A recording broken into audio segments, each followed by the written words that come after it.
Hello friends, అందరికీ నమస్తే. నేను మీ సింధుని. Passion and fashion by Sindhu ఛానల్కి మీ అందరికీ స్వాగతం. ఎవరైనా మన ఛానల్ని ఫస్ట్ టైం విజిట్ చేసినట్టయితే సబ్స్క్రైబ్ చేసుకోండి.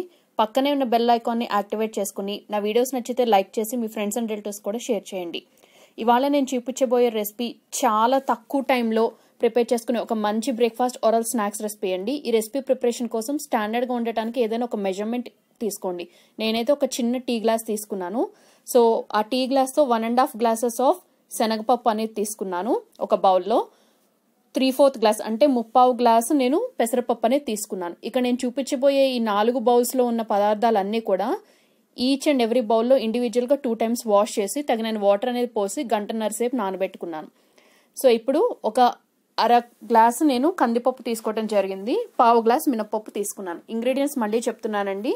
గ్లాసున్నర శనగపప్పు, 3/4 గ్లాస్ పెసరపప్పు, అర గ్లాస్ కందిపప్పు, 1/4 గ్లాస్ మినపప్పు. సో ఈ ఇంగ్రీడియంట్స్ అన్ని కూడా గంటన్నర సేపు నానబెట్టుకున్న తర్వాత అందులో ఎక్సెస్ వాటర్ మొత్తం వంపేసి ఈ ఇంగ్రీడియంట్స్ అన్నిటిని కూడా మిక్సీ జార్కి యాడ్ చేయండి.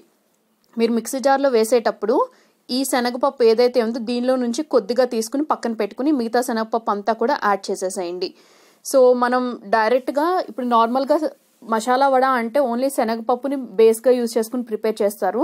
బట్ అలా ప్రిపేర్ చేసిన వడలకి ఇలా ఈ 4 దాల్స్ కాంబినేషన్తో ప్రిపేర్ చేసిన వడలకి టేస్ట్లో చాలా తేడా ఉంటుందండి. చాలా బాగుంటుంది. మళ్ళీ మళ్ళీ చేసుకుని మరీ తినాలి అనిపించేలా ఉంటుంది ఈ రెసిపీ అనేది. సో తప్పకుండా అందరూ ట్రై చేయండి. సో మిక్సీ జార్లోకి వేసేసుకున్న తర్వాత ఇందులోకి మీరు తినే ఘాటుకు తగినట్టుగా పచ్చిమిర్చి అనేది రఫ్గా చాప్ చేసేసుకుని వేసేసుకోవాలి. ఇప్పుడు ఇందులోకి కొన్ని అల్లం ముక్కలు పొట్టుతో సహా వేసేసుకోండి. ఒక 3 లవంగాలు, అలాగే ఒక 4-5 దాల్చిన చెక్క ముక్కలు వేసి టేస్ట్కి సరిపడా సాల్ట్ అనేది వేసేసి మిక్సీ జార్ మూత పెట్టేసి ఎటువంటి వాటర్ అనేది యాడ్ చేయకుండా ఒక కోర్స్ పేస్ట్ లాగా గ్రైండ్ చేసుకోండి. ఆల్రెడీ మనకి పప్పులన్నీ నానిపోయాయి కాబట్టి మనకి ఇందులో ఉన్న తేమే సరిపోతుంది. ఎక్సెస్ వాటర్ అనేది ఏమీ యాడ్ చేయదు. మీరు వాటర్ యాడ్ చేసినట్టయితే పిండి అనేది లూజ్గా అయిపోయి వడల ప్రిపరేషన్ అనేది కుదరదు. సో ఇప్పుడు గ్రైండ్ చేసుకున్నటువంటి ఈ పేస్ట్ మొత్తాన్ని కూడా, ఈ పిండి మొత్తాన్ని కూడా ఒక మిక్సింగ్ బౌల్కి యాడ్ చేసేయండి. మిక్సింగ్ బౌల్లో వేసిన తర్వాత ముందుగా మనం పక్కకి తీసి పెట్టుకున్నటువంటి శనగపప్పు, సన్నగా తరిగి పెట్టుకున్నటువంటి కరివేపాకు, రఫ్గా చాప్ చేసుకున్నటువంటి ఉల్లిపాయ ముక్కలు, బాగా సన్నగా తరిగి పెట్టుకున్నటువంటి కొత్తిమీర వేస్తాను. మీ దగ్గర పుదీనా అవైలబిలిటీలో ఉంటే పుదీనా కూడా వేసుకోవచ్చు. అది కూడా ఫ్లేవర్ అనేది బాగుంటుంది. ఇప్పుడు ఇందులోకి 1 టీ స్పూన్ వరకు సోంపును వేస్తున్నాను. ఈ సోంపు అనేది మనకి సూపర్ మార్కెట్స్లోను అలాగే బయట కిరాణా షాప్స్ అన్నిట్లోనూ అవైలబుల్గా ఉంటుందండి.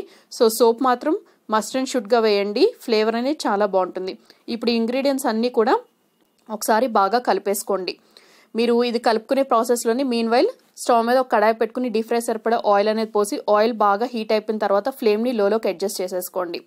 ఇప్పుడు అడ్జస్ట్ చేసుకున్న తర్వాత మనం రెడీ చేసి పెట్టుకున్నటువంటి ఈ పిండి మిశ్రమం నుంచి కొద్దిగా పిండిని తీసుకుని చేత్తోనే దీన్ని వడల షేప్లో కావాల్సినంత సైజులో ఒత్తుకుని నిదానంగా ఆయిల్లోకి వేసేయండి. ఇప్పుడు నేను చూపించిన ఇంగ్రీడియంట్స్ క్వాంటిటీకి నాకు టోటల్గా ఈ సైజులో 19 వడలు వచ్చాయండి. సో మీరు ప్రిపేర్ చేయాలనుకున్న క్వాంటిటీకి తగినట్టు ఈ ఇంగ్రీడియంట్స్ కౌంట్ అంతా కూడా వేరీ చేసుకుని ప్రిపేర్ చేసుకోవచ్చు. సో ఈ వడల్ని ఖచ్చితంగా మనం లో టు మీడియం ఫ్లేమ్లోనే కుక్ చేయాలి. మనం హై ఫ్లేమ్లో పెట్టేస్తే పైన డార్క్ బ్రౌన్ కలర్ వచ్చేస్తుంది. బట్ లోపల అన్ని పప్పులు యూజ్ చేసి ప్రిపేర్ చేసాం కాబట్టి పిండి అంతా కూడా పచ్చిగానే ఉంటుంది. సో ఖచ్చితంగా లో టు మీడియం ఫ్లేమ్లోనే మంచి గోల్డెన్ బ్రౌన్ కలర్ వచ్చే వరకు 2 సైడ్స్ కూడా ఫ్లిప్ చేసుకుంటూ అంటే ఆయిల్లోనే తిప్పుకుంటూ కుక్ చేసుకోవాలి. Each batch of vada fry అవడానికి మనకి 2 to 3 మినిట్స్ వరకు టైం అనేది పడుతుందండి. సో ఇలా ఫ్రై అయిపోయిన ఈ వడాస్ అనేది మీరు డైరెక్ట్గా యాజ్ ఇట్ ఈస్ అలాగే సర్వ్ చేసేసుకోవచ్చు. దీనికి ఎటువంటి chutney aural side dish combination ఏమీ అవసరం లేదు. ఇందులోనే చాలా ఫ్లేవర్స్ వేసాం. ఆల్రెడీ మనం మసాలా స్పైసెస్ వేసాం కాబట్టి చాలా ఫ్లేవర్ఫుల్గా ఉంటుంది ఈ రెసిపీ అనేది. సో మనం బాగా ఓవర్ కుక్ చేసేసినట్టయితే చూడండి, ఈ వీడియో క్లిప్లో చూపిస్తున్న కలర్ వచ్చాక రిమూవ్ చేసేసుకోవాలి ఆయిల్ నుంచి.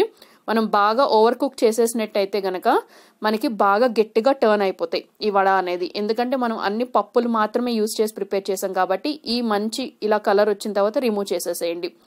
సో ఐ హోప్ ఈ రెసిపీ అందరికీ నచ్చింది అనుకుంటున్నాను. నేను ఈ రిమైనింగ్ పిండి అంతటితో కూడా ఇదే ప్రాసెస్ అనేది కంటిన్యూ చేశానండి. Do try it and do share feedback. ఈ రెసిపీ నచ్చితే ఈ వీడియోకి ఒక లైక్ ఇవ్వండి. మీ ఫ్రెండ్స్ అండ్ రిలేటివ్స్తో కూడా షేర్ చేయండి. మరిన్ని simple, tasty, quick and amazing recipes కోసం మన ఛానల్ని సబ్స్క్రైబ్ చేసుకోండి. పక్కనే ఉన్న బెల్ ఐకాన్ని కూడా యాక్టివేట్ చేసుకోండి. దానివల్ల నా లేటెస్ట్ వీడియో నోటిఫికేషన్ అప్డేట్స్ అన్ని కూడా మిస్ అవ్వకుండా వాచ్ చేయగలరు.